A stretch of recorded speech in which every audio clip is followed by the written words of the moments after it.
오늘 하나님의 말씀은 열왕기상 11장 1절로 13절까지입니다. 솔로몬의 우상숭배라는 제목으로 하나님의 말씀을 살펴봅니다.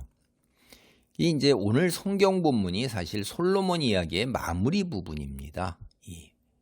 이제 앞으로 살펴볼 몇 번에 거쳐서 살펴볼 분이 이제 마무리인데 솔로몬 이야기 인생의 마무리죠. 근데 그 마무리의 시작 부분이에요. 그가 우상 숭배를 하게 되는 이야기인데 마무리가 열왕기상 11장 1절로 13절이 그 마무리의 시작 부분입니다. 솔로몬의 일생을 보면 성경에 나타난 하나님을 사랑했다는 말로 솔로몬의 일생의 이야기가 시작됩니다. 근데 그의 이야기의 마무리 단계에 들어서면서 안타깝게도 바로의 딸을 비롯한 많은 이방 여인을 사랑했다는 말로 이제 마무리가 이루어지고 있는 거예요. 하나님에서 이방 여인. 열왕기상 3장 3절입니다.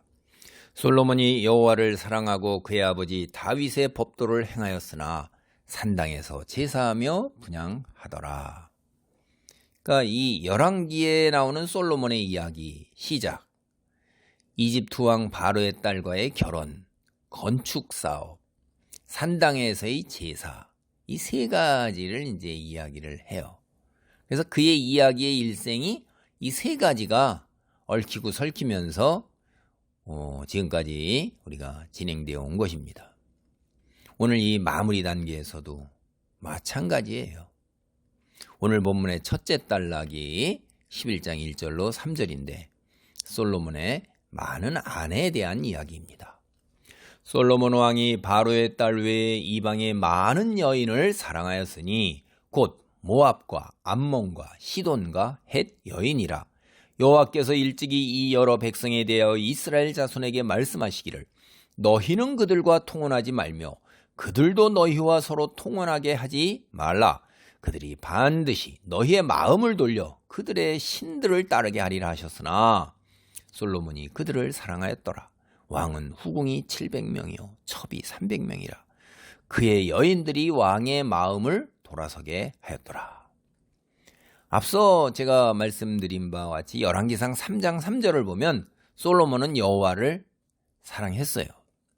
그런데 11장 1절로 2절을 보면 솔로몬은 바로의 딸 외에 많은 이방 여인 곧 모압, 암몬, 시돈, 헷 여인 등을 사랑했습니다. 여기서 3장 3절에 여호와를 사랑하다, 이때 사랑하다라는 단어가 나오죠.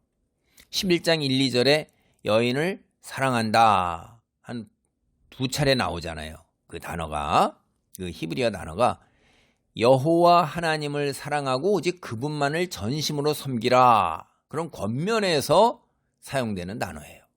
신명기 6장 5절, 10장 12절, 20절, 11장 1절, 22절, 13장 4절, 30장 20절 등의 그 사랑하라 라고 사용된 단어예요.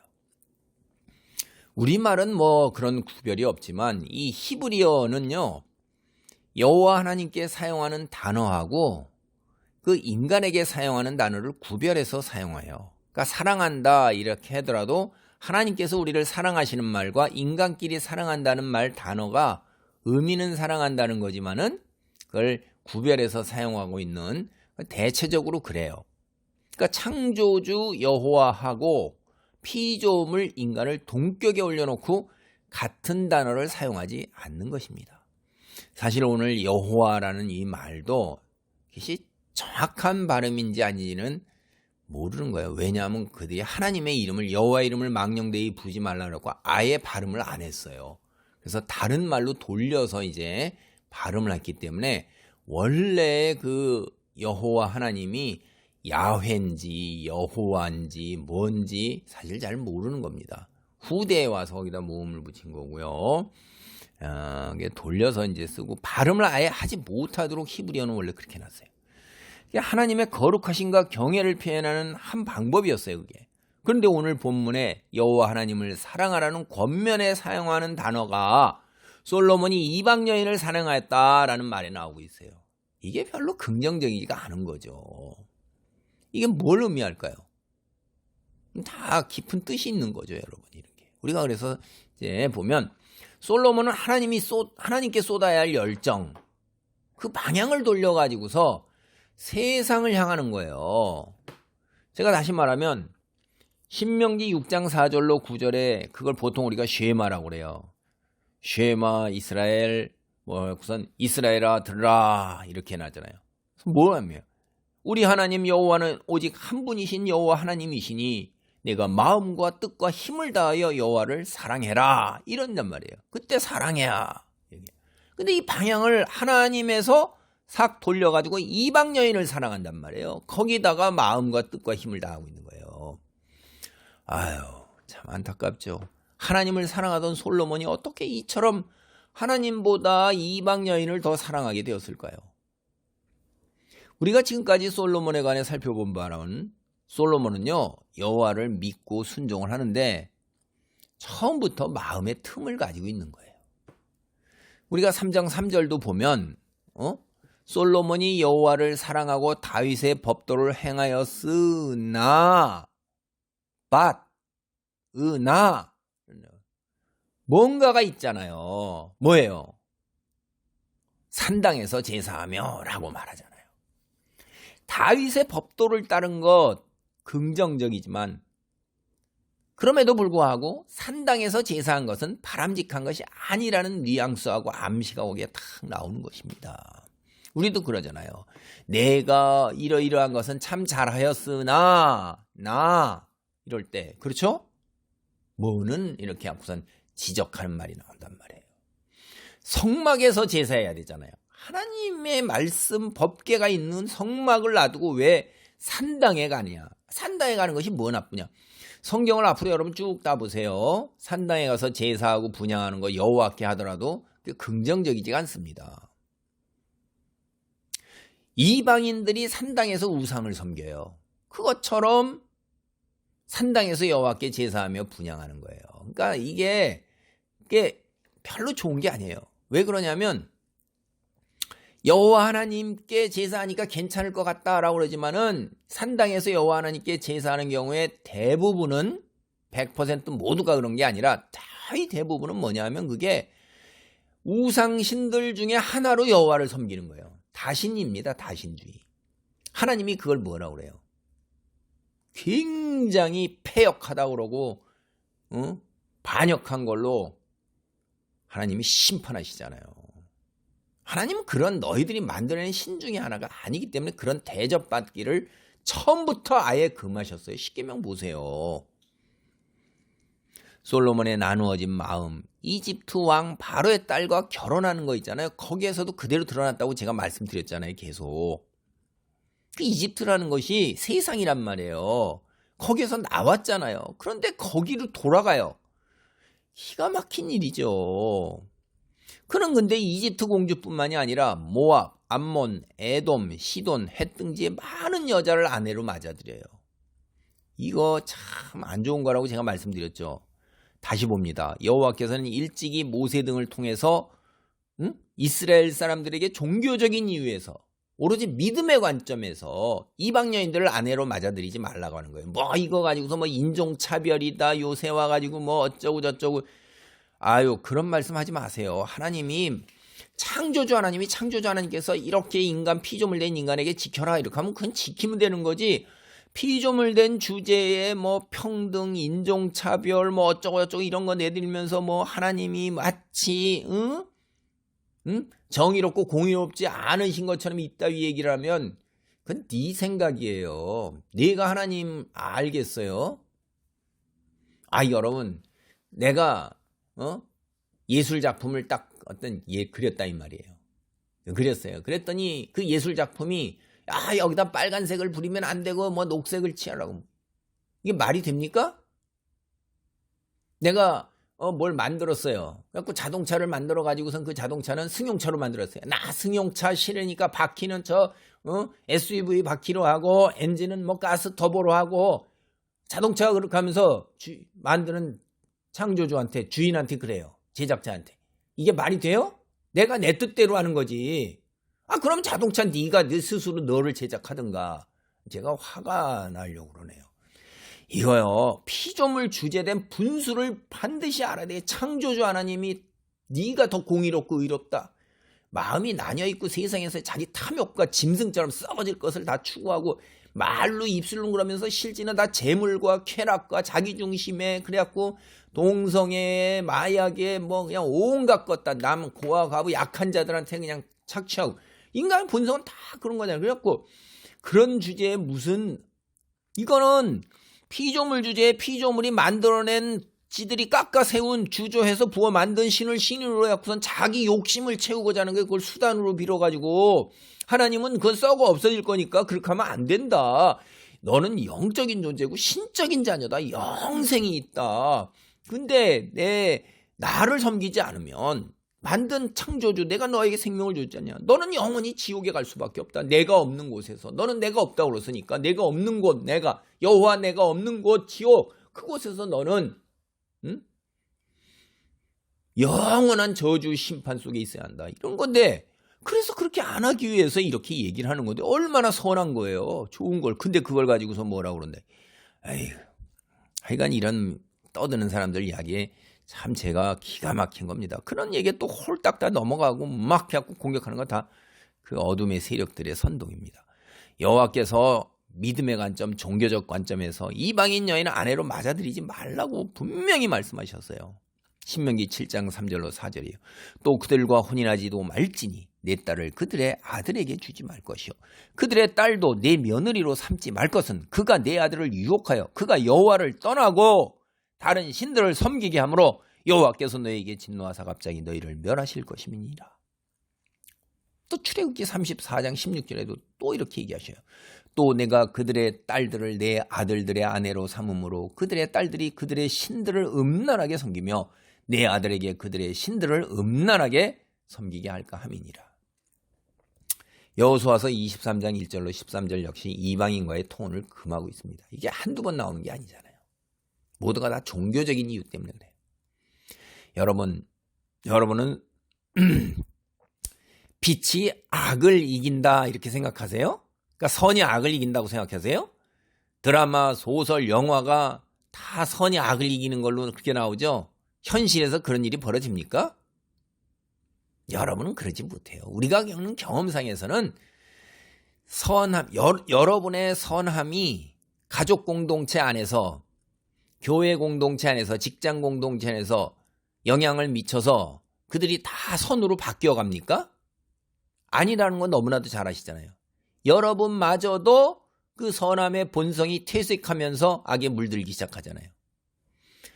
이게요, 빛이 악을 이기는 것, 선이 악을 이기는 건 여호와 하나님 수준에서 그런 거예요. 여러분이 여호와 하나님 수준이에요. 신 수준이에요. 그래서 일찍이 다 뭐라고 했어요? 먹을 가까이 하지 말고 빨강을 가까이 하지 말라고 그랬어요. 까마귀 노는 곳에 백로야 가지 말라고 그랬어요. 친구를 잘 사귀라고 그랬어요. 이거 세상 사람들도 믿지 않는 사람들도 지혜로 경험으로 살아보니까 악으로 물든다 이거예요. 영향을 받는다 이 말이에요. 그게 일반적인 경향이고 선함이 영향을 미치는 것보다 악으로 물들어가는 게 훨씬 더 확률적으로 추세가 그러하다는 거예요. 그러니까 피조물된 인간이 왜 그러냐면 연약하고 부족하기 때문에 쉽게 악에 물들고 말아요. 그래서 하나님께서는 아예 근본적으로 세상 악으로부터 차단하고자 이렇게 아예 그쪽하고 쳐다보지도 말아라. 응? 교제하지도 말고 결혼하지도 말라 이런 거예요. 그런데 그 말을 정면으로 거부한 게 솔로몬입니다. 이게 무슨 하나님을 믿는 거예요. 여호와를 사랑했지만 틈을 보인 것입니다. 그래서 이후에 전개되는 뒤에 성경 이야기를 보면 솔로몬의 이 나눠진 두 마음이 세월이 흘러갈수록 틈이 점점 벌어져서 처음에는 0.0000001mm였던 것이 나중에는 1km, 10km, 100km로 틈이 벌어져서 세상을 향한 부분이 점차로 더 많은 자리를 차지하고 마침내 그의 마음속에 거의 대부분을 차지하고 있던 99.9999를 차지하고 있던 하나님을 향한 그 자리가 이제 0%에 0%. 완전히 사라지고 마른 거예요.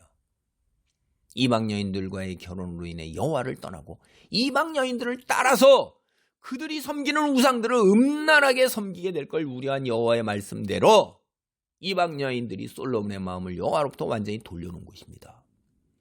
이 부분 여러분도 경험적으로 압니다. 세상을 살아본 사람은 알아요. 여러분 성경을 보세요. 아담이 하와를 이겼어요? 선악과를 먹고 타락해요. 아담 하와 못 이겨요.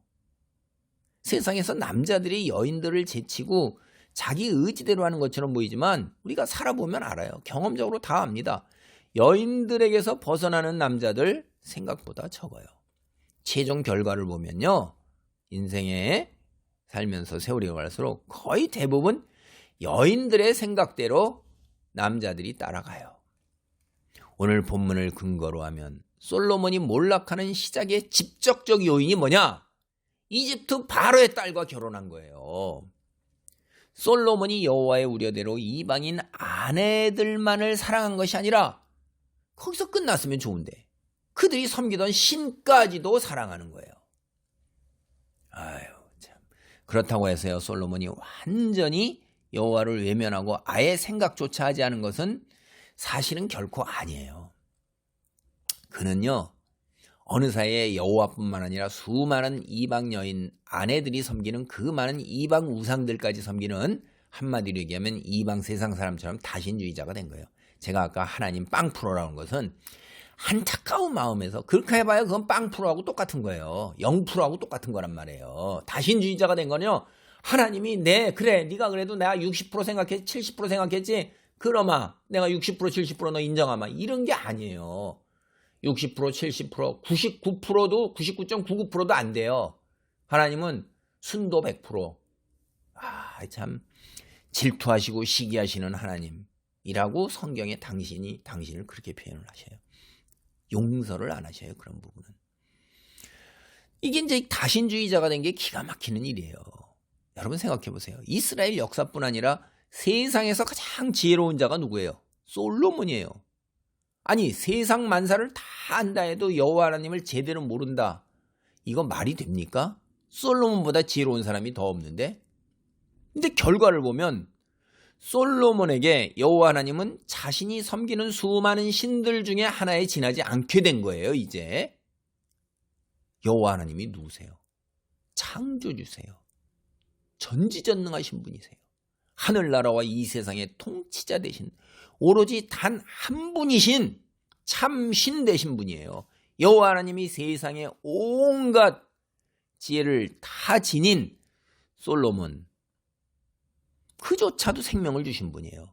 그냥 솔로몬이 인간이 만들어낸 신 중에 한 분 정도 이렇게 생각할 수 없다는 게 이게 참 납득하기 어려운 거예요. 응? 쉐마 이스라엘 사람들은요. 앞에 제가 신명기 쉐마 있잖아요. 그걸 매일 하루 한 번 이상씩 집에서 큰 소리 내서 시작을 합니다. 그렇게 해서 손목에도 메고 문설주에도 붙여놓고 심지어 그 말씀 상자를 넣어서 머리에다도 하고 옷단 술에도 다 이렇게 하면서 늘 보고 여호와 하나님을 떠오르게 하는 건데 아니 근데 어떻게 이렇게 될 수가 있죠? 그것도 지도자예요. 지도자. 이스라엘의 왕이에요. 하나님의 온갖 축복을 다 누려봤어요. 하나님이 경험했잖아요. 2번이나 하나님이 나타난 걸 자기 경험했잖아요. 이게 참 이상한 거, 참 이상합니다, 진짜. 우리가 생각할 수 있는 건 그가 참으로 세상의 온갖 지혜를 다 지녔는데 하나님을 아는 지혜는 소유하지 못했냐 하는 거예요. 솔로몬이 잠언과 전도서의 저자라는 사실 한번 그렇게 전해 내려오고 있습니다. 우리는 그렇게 대개 따르고 이해하는데 처음에 하나님을 아는 지혜를 지녔어요. 왜냐하면 이 지혜의 모든 지혜의 근본이 뭐냐면 여호와 하나님을 아는 지혜 지식이라고 그랬는데 처음에 있었어요. 잠언과 전도서 세상이 헛되고 헛된 것도 다 알았어요. 다 내려놓을 줄 아는데 가장 근데 그런 지혜가 있었지만 이방 여인들로 인해서 그 처음에 세상을 향해 나뉜 그 조그만 틈을 보인 두 마음을 보던 솔로몬 세월이 흐르면서 믿음이 성숙해진 게 아니라 거꾸로 그게 더 세상을 향한 그 탐욕과 욕망이 더 무르익은 거예요. 이런 결과에 이르게 될 것 열왕기상 이야기에서부터 솔로몬이 성전 왕궁 이런 거 건축하는 이야기에서부터 그의 나누어진 마음을 암시하는 데서 사실 엿볼 수 있는 것입니다. 그래서 제가 그렇게 말씀을 드려왔잖아요. 이제 오늘 본문에서 그의 나누어진 마음의 어두운 부분이 있는 그대로 유감없이 드러나고 있는 것입니다. 솔로몬은 엄청난 부를 누렸던 만큼 여자 관계 또한 상상을 초월할 정도로 화려해요. 그는 아내가 700명이에요. 첩이 300명이에요. 그의 아내나 첩 중에 한번 제가 생각을 해보면요. 한 달에 한 번이라도 남편 얼굴을 볼 수 있었을까? 가정 안에서 그 자식이 있었다면 자식과 같이. 그게 얼마나 되었을까요? 1000명인데. 하루에 한 명씩만 그렇게 해도 벌써 2년 반이 넘어가잖아요. 이게 기가 막힌 거죠. 근데 그것보다 더 큰 문제가 뭐냐면 이 여인들이 보통 평범한 여자가 아니에요. 그냥 솔로몬이 막 휘둘러 가지고선 눈에 예쁜 여자는 다 자기 아내로 삼고 첩으로 삼고 이런 게 아니에요. 이 여인들이 다 다른 나라의 공주예요. 솔로몬은 국제 결혼을 했던 겁니다. 왜 그랬을까요? 이게 이제 성경을 보면요. 뒤에 선지서에 보면 이런 것들이 다 하나님이 아닌 자기를 의지하고 의존하고 자기 생각과 판단, 자기 지혜를 따르고 자기가 모든 걸 해결하려고 그러는 사람들이에요. 믿음이 없는 거죠. 하나님 믿고 의지하고 순종하고 나아가는 게 아니라 하나님 말씀을 외면하고 자기 의존적 결정, 판단, 의지를 내세우는 거죠. 이건 다른 말로 하면요. 자기가 하나님의 위치에 올라선 거예요. 피조물 주제에 자기가 창조주로서 심판자로서 그 위치에 올라선 겁니다. 하나님 말씀보다 자신의 생각, 판단, 의지, 그 구체정치를 고려하면 자기가 그 세상 사람들이 하는 그대로 다 따라서 정략 결혼을 해가지고선 평화와 안정, 번영을 추구하는 거죠. 하나님은 안 계신 거죠. 솔로몬의 결혼에 관해 하나님 말씀을 기준으로 해서 무엇이 문제가 되는지 제가 앞서서도 다 살펴본 거 다시 한번 우리가 상기해 보겠습니다. 첫째, 솔로몬은 모세가 이스라엘에게 준 결혼에 관한 규례를 어긴 거예요. 하나님의 언약, 다윗 언약을 위반하는 겁니다. 하나님 말씀을 정면으로 거부하는 거예요. 열왕기상 3장 1절로 14절 단락에 14절만을 봅니다. 내가 만일 내 아버지 다윗이 행한같이 내 길로 행하며 내 법도와 명령을 지키면 내가 또 내 날을 길게 하리라. 열왕기상 6장 11절로 13절 단락에서 또 나오는데 12절을 보겠습니다. 내가 지금 이 성전을 건축하니 내가 만일 내 법도를 따르며 내 율례를 행하며 내 모든 계명을 지켜 그대로 행하면 내가 네 아버지 다윗에게 한 말을 내게 확실히 이룰 것이요. 다윗 언약 그대로 있는 거예요. 근데 조건이 뭐죠? 하나님 말씀을 믿고 의지하고 순종해야 되는 거예요. 열왕기상 9장 1절로 9절 단락입니다. 4절만을 봅니다. 내가 만일 내 아버지 다윗이 행한같이 마음을 온전히 하고 바르게 하여 내 앞에서 행하며 내가 네게 명령한 대로 온갖 일에 순종하여 내 법도와 율례를 지키며. 이 한두 번 말씀하세요. 여호와 하나님이 2번이나 나타났단 말이에요. 직접. 기가 막힌 거예요. 하여간 하나님께서 모세를 통하여 이스라엘 사람에게 언약 공동체 밖에서 아내를 찾지 말라고 분명하게 경고하셨죠. 우리가 신명기 출애굽기 살펴봤어요. 왜 그렇게 하셨어요? 그렇게 했다가는 그들의 꾀임에 빠져서 너희의 아들이 하나님을 떠나 그들의 신을 섬기게 될 것이며 그렇게 되면 주님께서 진노하셔서 곧바로 너희를 멸하실 것이다. 이게 신명기 7장 4절의 말씀이란 말이에요. 이게. 그러니까 솔로몬이 이방 여인들하고 결혼하면 어떻게 돼요? 결국 영적으로 타락하는 거예요. 영적 타락은 스스로 하나님의 심판을 자초하는 거란 말이에요. 솔로몬은 이집트 왕 바로의 딸과의 결혼을 시작으로 해서 모압과 암몬과 에돔과 시돈과 헷 여인 등 주변 이방에 있는 다 각 민족, 각 국가의 여인과 결혼을 해요. 공주와. 모세가 경고했던 멸망의 기들을 그대로 밟는 거예요. 두 번째, 솔로몬은요, 모세가 남긴 이스라엘 왕이 지켜야 할 율례를 어긴 거예요. 신명기 17장 14절로 20절 보면 모세는 구체적으로 이스라엘 왕은 또 많은 아내를 둠으로써 그의 마음이 다른 데로 쏠리는 일이 없어야 한다고 그렇게 분명히 말했어요. 17절 말씀 보면요. 근데 안타깝게도 모세의 이와 같은 경고가 마치 솔로몬을 염두에 두고 한 말처럼 그렇게 느껴지는 게 이게 참 기가 막힌 거라 이 말이죠. 솔로몬은 하나님보다 자기를 의존했어요. 그래서 국제결혼이라는 정략적 결혼을 통해서 수많은 이방인 아내를 둠으로써 스스로 영적 자멸을 초래한 것입니다. 결국 솔로몬은 하나님께서 축복으로 내려주신 지혜와 부귀영화를 통해 하나님을 모르는 세상의 열방 왕들과 전혀 다를 바 없는 모습으로 전락했습니다. 그가 강제로 많은 노동력을 동원해서 자신이 원하는 대로 온갖 건축 사업을 추진한 것은 옛적의 이스라엘 선조들을 이집트 왕이 노예로 부려 착취하고 억압하고 건축 사업을 진행하니라고 조금도 다를 바가 없다고 이렇게 해도 지나친 말이 아니에요. 솔로몬은 결코 닮아서는 안 되는 이집트 왕 바로가 된 것입니다. 이어지는 이제 열왕기상 11장 4절로 10절은 오늘 본문의 둘째 단락으로 솔로몬의 우상 숭배에 관해서 이야기를 하고 있습니다. 솔로몬이 나이가 많을 때 그의 여인들이 그의 마음을 돌려 다른 신들을 따르게 하였으므로 왕의 마음이 그의 아버지 다윗의 마음과 같지 아니하여 그의 하나님 여호와 앞에 온전하지 못하였으니 이는 시돈 사람의 여신 아스타롯을 따르고 암몬 사람의 가증한 밀곰을 따름이라. 솔로몬이 여호와의 눈앞에서 악을 행하여 그의 아버지 다윗이 여호와를 온전히 따른 같이 따르지 아니하고 모압의 가증한 그모스를 위하여 예루살렘 앞산에 산당을 지었고 암몬 자손의 가증한 몰록을 위하여 그와 같이 하였으며 그가 또 그의 이방 여인들을 위하여 다 그와 같이 한지라. 그들이 자기의 신들에게 분향하며 제사하였더라.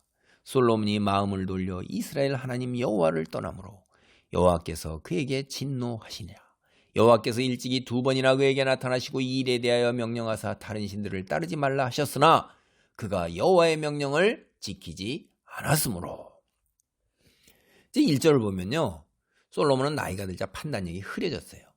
정치적인 이유로 이제 솔로몬과 결혼했던 이방인 아내들이 솔로몬을 가만히 두지 않는 거예요. 그를 꿰어가지고 다른 신들을 따르게 한 거예요. 그래서 솔로몬은 시돈 사람의 여신 아스다롯, 모압 사람의 신 그모스, 암몬 사람들의 신 밀곰 몰렉 이런 걸 숭배한 거예요. 이 아스다롯은 이제 성의 여신이에요. 음란한 거죠, 뭐. 이스라엘 백성이 가나안에 입성할 때부터 그들을 실족하게 한 신이 이 아스다롯이에요. 사사기 2장 13절을 보면 인간은요, 이 성적 타락 굉장히 쉽게 이루어져요. 여거에 굉장히 약합니다. 굉장히 조심해야 돼요. 이걸 넘어서는 사람 생각보다 많지 않습니다. 이 암몬 사람들의 밀곰과 몰렉, 이거 동일한 신인데 인간 번제를 선호하는 하늘의 별 있죠, 스타, 그걸 섬기는 거예요. 1월 성신을 섬기는 거예요. 하나님이 하지 말라고 그랬죠. 그 피조물이니까. 레위기 18장 22절, 20장 2절 5절, 열왕기하 23장 10절, 예레미야 32장 35절에 나와요. 그모스도 또한 이게 별을 섬기는 거예요. 우주의 항성, 태양, 달, 뭐 온갖 별 다 섬기잖아요. 솔로몬요, 이스라엘 종교의 가장 기본이 되는 10계명이 뭐죠? 다 아시죠? 1계명이에요. 1계명. 하나님만을 섬겨야 되는데, 근데 왕궁에다가 아직 우상 백화점을 차렸어요. 백화점. 아유, 참 진짜 죽을 길로 가는 거예요. 그냥 여호와의 은혜와 축복을 누구보다도 더 많이 받은 자가 이런 짓을 하는 게, 받으면 받을수록 더 크게 우상 백화점을 차리네. 야, 차라리 안 받았으면 안 차려. 은사, 은혜, 축복 더 많이 받으면 이거 굉장히 조심해야 돼요. 자칫하면 저주받을 짓을 남보다 더 많이 할 수 있어요. 그런 사람들은 그걸 이용해서. 그러니까 차라리 안 받고 안 하는 게 더 나은 거다죠. 그런 생각까지도 든다니까요. 이게 분명히 역사적으로 일어났던 일인데 참 이해가 안 가죠. 이해하기 어려워요. 진짜 어떻게 이렇게 체험을 하고 이런 일을 할까. 근데 이게 영적 세계에서 일어나는 일이에요. 성경이 분명히 이야기하잖아요. 오늘날 신약시대 마찬가지입니다. 우리 주변에서 그렇게 많이 일어나요. 여러분 눈 부릅뜨고 다 보세요. 우리 주변에 기독교 이단이 얼마나 많아요? 우리나라만 많아요? 아닙니다. 기독교 들어간 곳에 다 있어요. 미국도 기독교 이단 참 많습니다. 그래서 미국에서 건너온 기독교 이단도 참 많아요. 그게 근데 놀라운 사실은 그들의 거의 대부분이 하나님의 은사를 경험한 사람들이에요. 하나님의 기적을 경험하고 은사를 경험한 사람들이 이렇게 되는 것입니다. 솔로몬 같이 되는 거예요.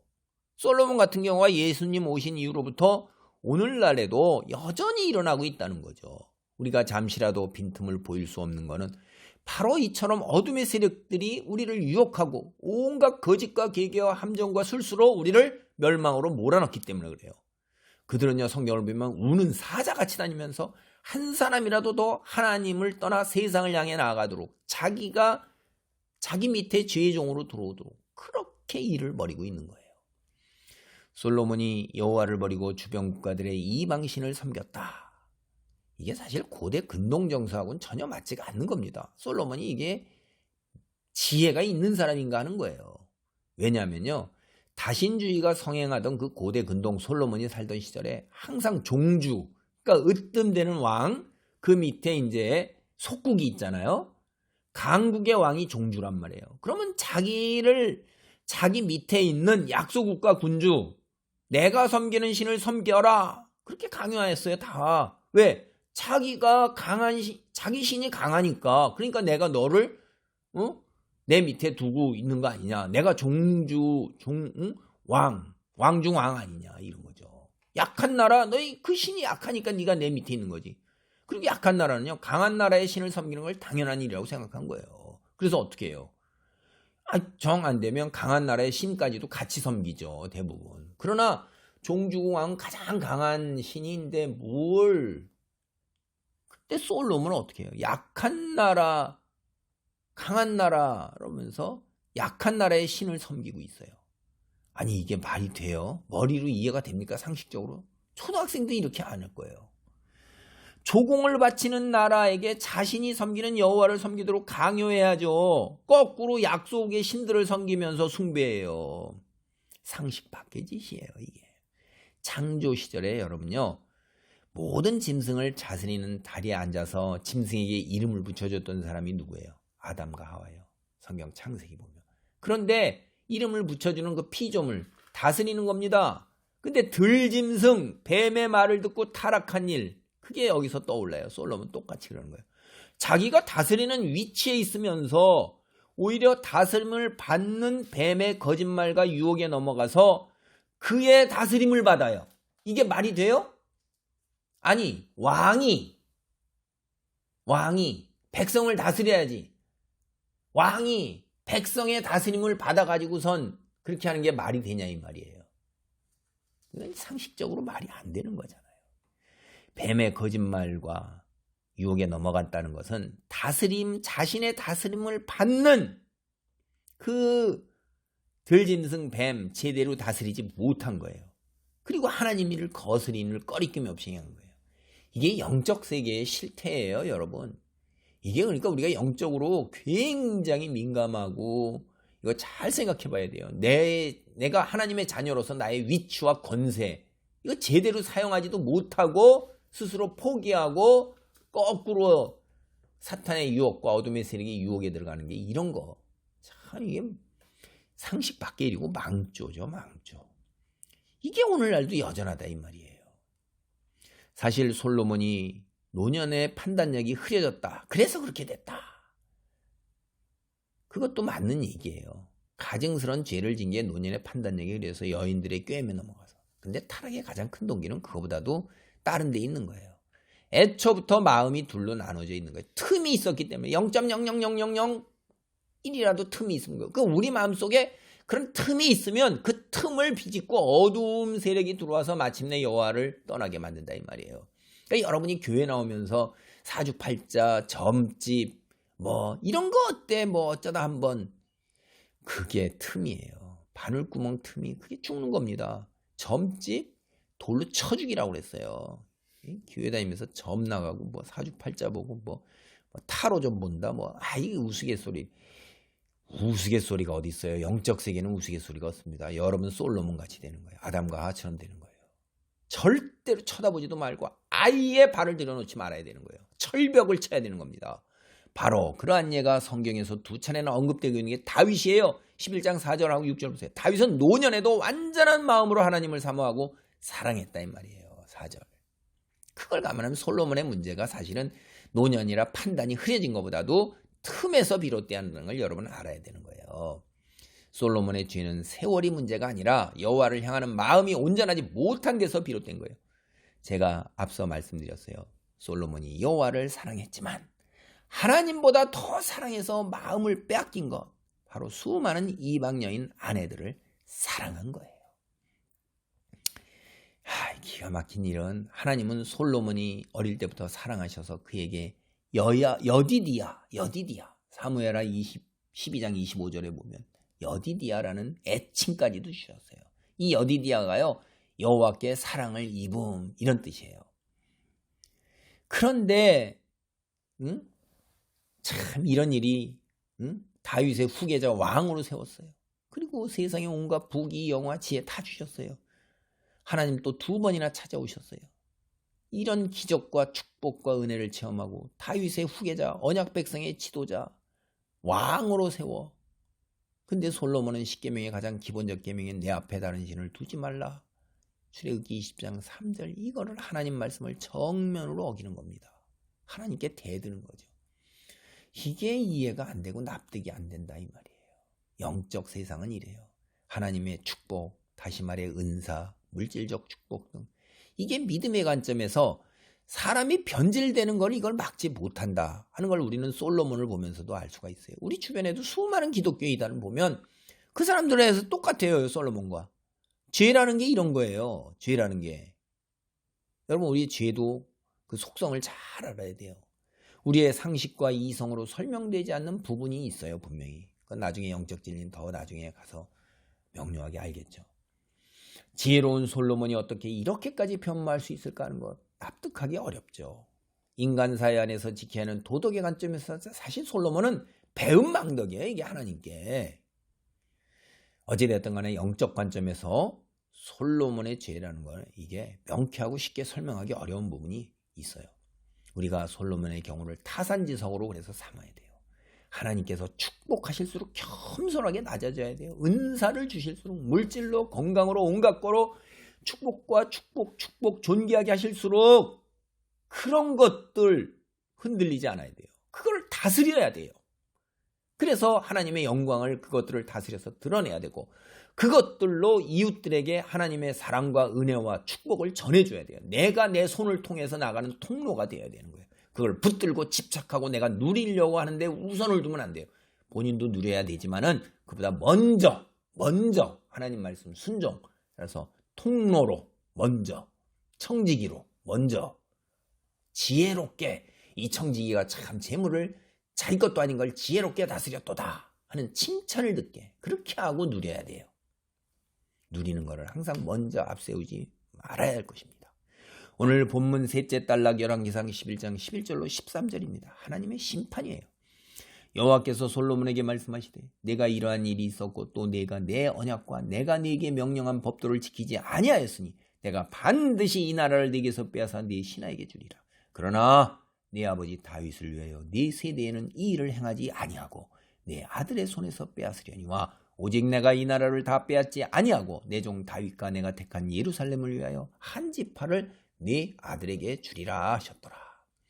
솔로몬요, 세상 그 누구보다도 큰 지혜를 가졌지만 정작 하나님을 경외하는 지혜가 본인 입으로도 얘기했는데도 없었어요. 그리고 우상 숭배예요. 언약을 저버리고 하나님 말씀을 따르지 않은 솔로몬, 하나님의 역시 진노의 심판이 임한 것입니다. 하나님의 지속적인 당부와 경고를 무시했기 때문에요. 하나님의 심판은 참으로 가혹한 거예요. 솔로몬의 나라를 나누어서 신하에게 주시겠다고 하셨어요. 이거 옛적에 사울에게 분노하셔서 그의 부하에게 나라를 주시겠다고 하셨던 말씀, 사무엘상 13장 14절과 15장 28절, 이런 단락이 생각이 나네요. 어떻게 생각하면 솔로몬 제2의 사울이라고 볼 수도 있어요. 다윗 언약은 하나님이 지켜주셔야만 유지될 수 있음을 여기서도 우리는 또 깨닫게 됩니다. 우리 믿음도 하나님께서 지켜주셔야 하는 거예요. 내가 믿음을 지켜나간다? 그렇지 못해요. 믿음을 유지할 수 있다고 성경에서 이야기하는 것, 하나님이 함께 하셔야만 그렇게 됩니다. 이건 우리는 경험적으로도 알아요. 우리는 믿음이 요동치는 걸 알아요. 슬럼프에 빠져요. 올랐다 내렸다, 다운 힐, 업 힐, 업 다운. 그러면서도 어떻게 돼요? 큰 추세는 상승 추세해야 되는 거예요. 우리는 의지를 갖고 우리가 하나님을 선택하고 믿음을 선택하지만 성령께서 역사하셔야 어둠의 세력과 거짓과 함정과 계계온과 공격으로부터 우리의 믿음을 지킬 수 있도록 간직할 수 있도록 보호해 주시는 거예요. 하나님의 인도와 보호가 있어야 되는 것입니다. 다행히 하나님은 다윗을 생각하셔가지고 솔로몬이 살아있는 동안에 이런 일이 일어나게 안 하셨어요. 그리고 그의 아들 시대에 가서 나라의 분열이 있을 거라고 말씀하셨어요. 그 신하에게 10지파를 주시고 한 지파만을 솔로몬 아들에게 주시겠다고 하셨어요. 물론 이렇게 하는 것도 솔로몬이 아닌 다윗 때문이라고 분명하게 밝히는 거예요. 여기서 또다시 다윗에 대한 하나님의 끊임없는 사랑을 엿볼 수가 있어요. 그리고 또 선주의 신앙이 후손에게 전수되기 이것도 참 쉽지 않구나. 사무엘 그 아들, 엘리 제사장 또 그 아들. 아유 참 이게 참 보면 참 진짜 그래요. 응? 히스기야 그 아들 왕. 아유 부모의 신앙이 자손에게 내려가는 거 축복입니다. 은혜입니다. 늘 기도해야 될 것 같아요. 내 맘대로 안 돼요. 형편이 될 때마다 자식에게 신앙과 신앙적 대화, 우리가 체험하고 하는 하나님, 그걸 전수해야 할 거예요. 오늘 말씀을 정리합니다. 우리는 흔히 은사, 그리고 은혜, 축복 이런 거를 강구해요. 사실은 그보다 먼저 앞서 뭐냐면 은사, 은혜, 축복 이런 걸 바르게 사용할 수 있는 능력, 그걸 더 우선적으로 강구하고 그게 더 훨씬 귀한 거예요. 간구하는 기도 이상으로 은사와 은혜를 사용할 계획에 대한 묵상과 기도도 또한 필요해요. 인간적 지혜입니다. 이게 재물 대항도 마찬가지예요. 그런 것을 간절하게 간구하면 그 간구하는 것 이상으로 그것의 구체적인 사용 계획 이런 것들을 바르게 활용할 수 있는 능력 이런 것 또한 묵상하고 기도하고 간구해야 돼요. 이런 것. 그래서 여러분 그리고 은사, 은혜 이게 사람을 하나님의 사람으로 일으켜 세우는 게 결코 아니라는 거예요. 기적이 믿음을 가져다 준다 아니라는 것도 우리는 벌써 알았어요. 자칫하면 오히려 믿음을 변질시킬 가능성이 훨씬 높다는 거예요. 타락시킬 가능성이 훨씬 높다는 거예요. 그래서 항상 경계하고 겸손해야 될 거예요.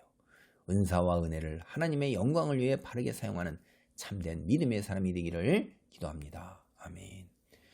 할렐루야. 하나님 감사합니다. 은사와 은혜가 우리의 믿음을 성장시키는 것이 아니라 아버지 하나님 우리의 믿음을 하나님께서 지켜주셔야만 되는 것을 깨닫습니다. 우리의 믿음을 지켜줄 것을 늘 함께 기도하고 그리고 은사와 은혜와 축복 이전에 그것을 다스리고 그것을 통해서 주께 영광 돌릴 수 있는 능력 그리고 사용 계획 등을 묵상을 통해 아버지 하나님이여 늘 간구와 기도로 함께 아버지 그 은사와 은혜 축복만을 간구하는 것이 아니라 더불어서 함께 간구할 수 있도록 붙들어 주시옵소서. 그리하여 하나님께 영광 돌리는 언제나 하나님 믿음에 순종하는 다윗과 같은 삶의 여정을 걸을 수 있도록 축복하옵소서. 예수님의 이름으로 기도하옵나이다. 아멘.